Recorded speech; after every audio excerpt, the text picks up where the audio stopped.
with World Golf Hall of Famer Judy Rankin. She is back in the broadcast booth for the Kroger Queen City Championship presented by P&G.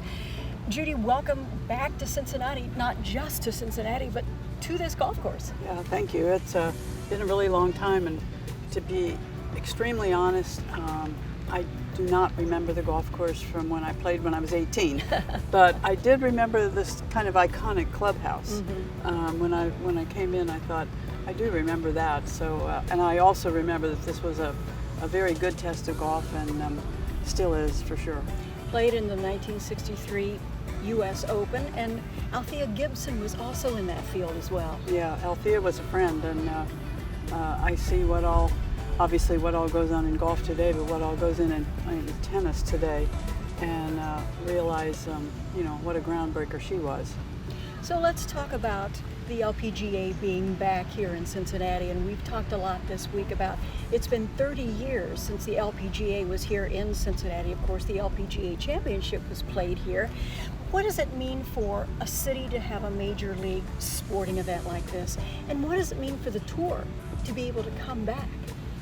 Yeah, I think this is one hand washes the other. I think the LPGA is a major sporting event, and I think this is a major city for the LPGA to maybe be finding a home in. I have been very impressed with Kenwood, for sure, but also very impressed with the crowds and how nice the people are and the support that the tournament's getting. I think it's a fabulous first year. So far, so good. Yeah.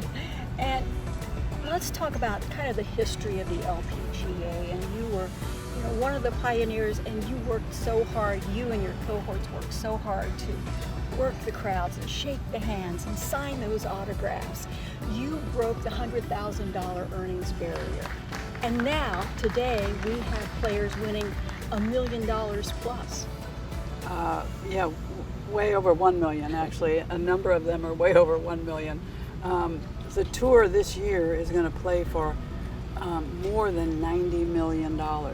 It's just, to me, an overwhelming number, and a sea change in how women's golf is being received, and how the best players, I always call these the other best players in the world, because I have great respect for the PGA Tour, but these are the best players in the world, in our world, and they are incredible with their ability, their talent. And I'm telling you, I played the game pretty well at one time, and I'm a good judge, and you should come see them in person.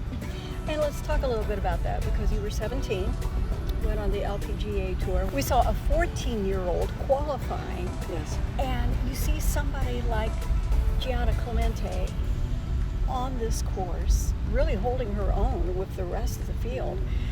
What does that mean, do you think, for the future of the LPGA? Oh, I think the future is very bright. I think all around the world there are very young players who are playing. They play really high-level golf at 14 so often.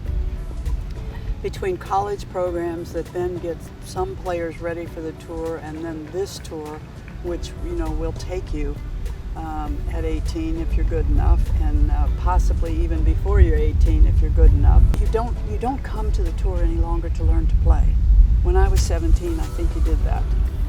That's not the case anymore. You have to be considerably more ready when you come to play. But there's so much competition now available around the world, and certainly in the United States, and via the college programs, that so many of these young girls really are ready when they come out here. And we act surprised every time we see a Lydia Ko, who at 15 was just remarkable.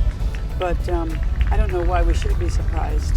What do you think that the purses are going to look like? What do you think that the events are going to look like? Because we've seen these events expand globally over the last 5-10 years. Well, I think the LPGA was really the very first to really be a tour from the United States that was global. There's no doubt that's going to be the case from now on with all of professional golf, but the LPGA, we started taking players from all around the world that were good enough, and it became a fabric of this tour.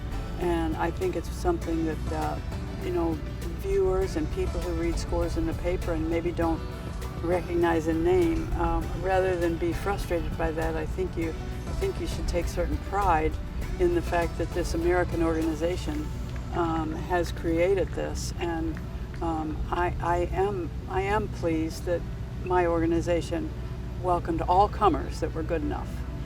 Judy Rankin, welcome back to Cincinnati. Thank you. Thank you so much. Thanks.